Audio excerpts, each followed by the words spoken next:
What's good, YouTube? I am joined here by Dzeeff, and we just had an unfortunate happening here where I actually recorded this entire segment without his audio. So if you were managed to be one of those persons with those notifications on that saw that, here I'm actually joined by Dzeeff and not just talking to a ghost here. Yeah. I mean, it was pretty funny. I thought it was. So let's go ahead and get into this deck. What are you showing us? You just got 20th place at a regionals with us, so got your invite. How many players were at that regional? 300-ish, and yeah, I had already had my invite, but I just wanted to go for fun. I actually showed up late to the first round, so I took a round 1 loss, and then throughout the next 8 rounds, I only lost 1 actual round, so I ended up 7-2. Yeah, this is Sky Scourge Fluffal Burning Abyss, though. Yeah, let's get into this. So here's the first replay, and now I've seen these, so I'm not as surprised, but I'll let you go ahead and take over here. Right, yeah, so the goal of this deck is to send Sky Scourge to the graveyard somehow, and then summon Phantom of Chaos and copy its effect. That's not really original or anything, but what's cool about this deck is that you can do it when you have multiple Dantes on board. So what Sky Scourge does is you can pay 1,000 life points, both players send all cards in their hands and that they control to the graveyard, and then you draw 1 card. So the main idea of Sky Scourge decks in the past was that you play a lot of like Chaos monsters to then summon after you draw them, so that you can just have a bigger monster than your opponent. That doesn't quite work anymore, though. So what I'm doing and what I just did on the screen there is I resolved a Sky Scourge with 3 Dantes on board. So you go actually, I think I go to 3 cards and a Scarm Search to my opponent's 1 card after they draw. Most decks just can't play with 1 card. That's not surprising. Combo decks are really in right now. So yeah, it's really what this deck's trying to do is just get your opponent down to no cards, and then the Burning Abyss monsters are really good at OTKing, so you can usually kill them within 2 turns after you put them down to nothing. Yeah, and one thing you had noted before is that there's not really a lot of hand traps in the current format besides, I believe, Maxi and Ghost Ogre. Yep. And Ghost Ogre actually hurts you, you said. Yeah, Ghost Ogre is definitely a big problem. In the regional I went to, the only times that I didn't get the combo off turn 1 was 2 times that I got Ghost Ogre, and then 1 time where I didn't actually open the combo. But pretty much any time you have either Monster Reincarnation or Terror Top or definitely Soul Charge, you can just get the combo off and win the game pretty easy. Yeah, it's not too often you're seeing BA actually play Soul Charge because they're wanting to attack and force the boards and break them.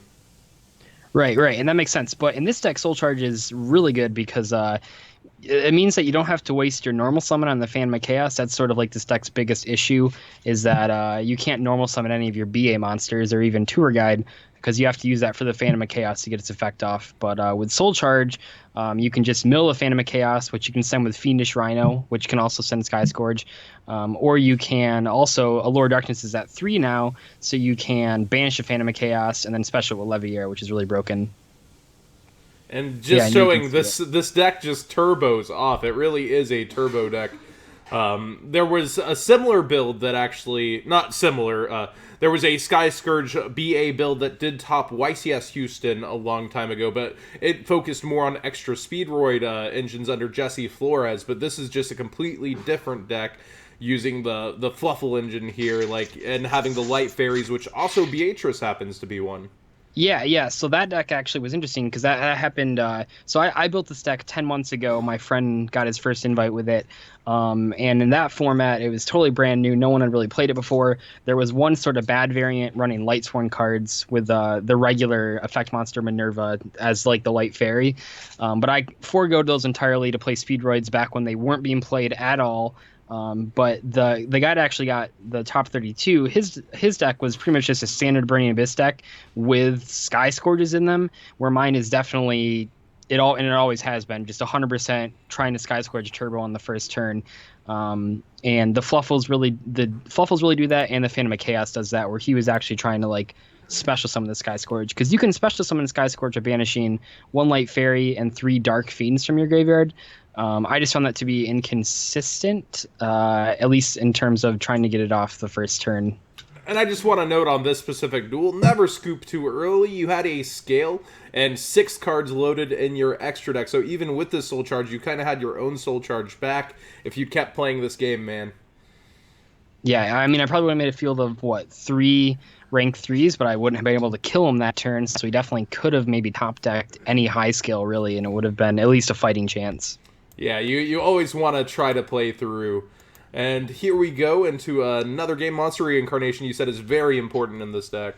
Yeah, absolutely. So getting cards out of your hand is super important, and Toy Vendor, a lot of times you're using it not to even hit a Fluffal, but just to get cards out of your hand. Fiendish Rhino and Sky Scourge are stuff that you just don't want in your hand. You just want to get them out of there immediately. Fiendish Rhino in particular is just really broken in this deck. I'm only playing 2 because you can only activate once per turn. Yeah, you can see right there, I draw the Fiendish Rhino. I think this is one where I don't get the combo off first turn. I'm not quite sure. But yeah, Fluffal Wing is also really ridiculous, and a lot of times it's hard to get out of your hand, so definitely want to, yeah, you can see I'm just going crazy right here. This deck is truly incredible. And really, one of the reasons I like this deck is that you almost always see all the cards in your deck. I mean, if you go through these gameplays, I almost always just have like 10 cards or less in the deck. And that just lets you see everything. So Monster Reincarnation, which I've maxed out on, hopefully through all the drawing, you're going to see it. Because we have 3 Allure of Darkness, 3 Pot of Desires, and then any of the Toy Vendors into Fluffal Wings. Because Fluffal Wing, if you don't know what that does, you can banish it in the grave to pop a Toy Vendor and draw 2 cards. So you draw 2 and get a Toy Vendor search. So it's an instant +2 for free.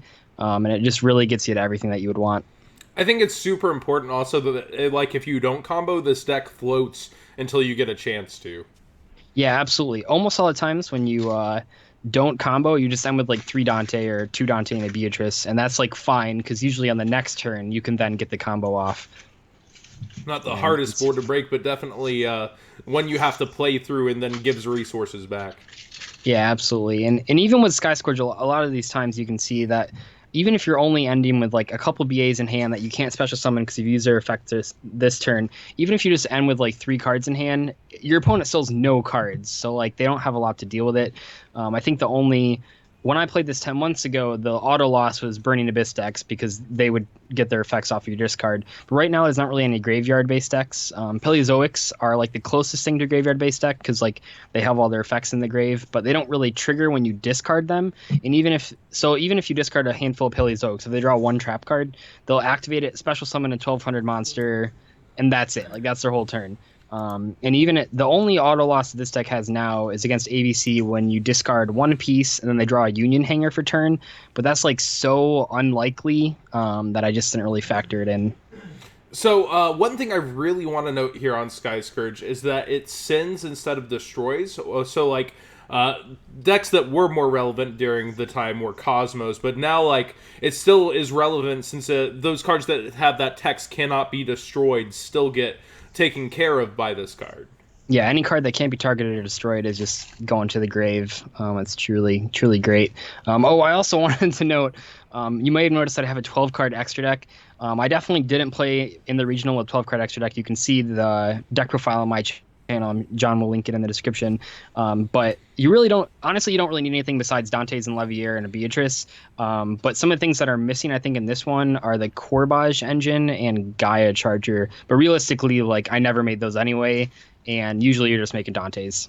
It's funny, I actually see Corbage come up in a lot of instances, like where it can be game, and our feature matches on the Zodiac Duels tournament series, where it's like if they went Corbage here, they win, and they just don't play it. So yeah, that card's pretty crazy. I think I went into it twice at my regional. I actually use Giga Brilliant a lot as well. That card's good. So anything special to note about this that you might have missed on your profile, or is everything going to be there? I'll have it linked right below first thing in the description. Yeah, I mean, it's pretty straightforward. A lot of people on my channel were asking for a gameplay, so I'll definitely send them over here. A lot of times, just note that you're really not trying to use any of the Burning Abyss effects besides their special summon effect. You'll reveal Graphs and Seers and Skarms and get them out of your hand. You're just trying to make Dante's, really, and then draw into the Phantom of Chaos. But just play through it a couple times. It's a deck that doesn't really matter. It doesn't really matter what your opponent has unless they have Veil or a Ghost Ogre, so you can definitely do some test hands by yourself. Yeah, it's definitely the most consistent gimmick deck I've ever played for fun. Yeah, Veil are very non-present in this format, so Ghost Ogre is the more realistic fear, even though that's seeing very low play as well. But But yeah, another deck that's able to abuse Soul Charge with rank 3s, and then kind of has that nice chaos feel. Again, remember that Beatrice is one of your Norleras targets, since it's very hard to turn him on, since you're usually using your wings for its effect. Yeah, absolutely. Any final shout-outs or notes here? No, I think I'm all set there. No, best channel ever, Dzeeff. Come check me out. I've got deck profiles, gameplay, Twitch streams, all that stuff. Ultimate Sky Scourge Turbo, all caps, gameplay video. No, I don't got any of that. All right, thanks a lot for joining me, man, and thanks a lot for putting up with the second run-through on this profile. No problem at all.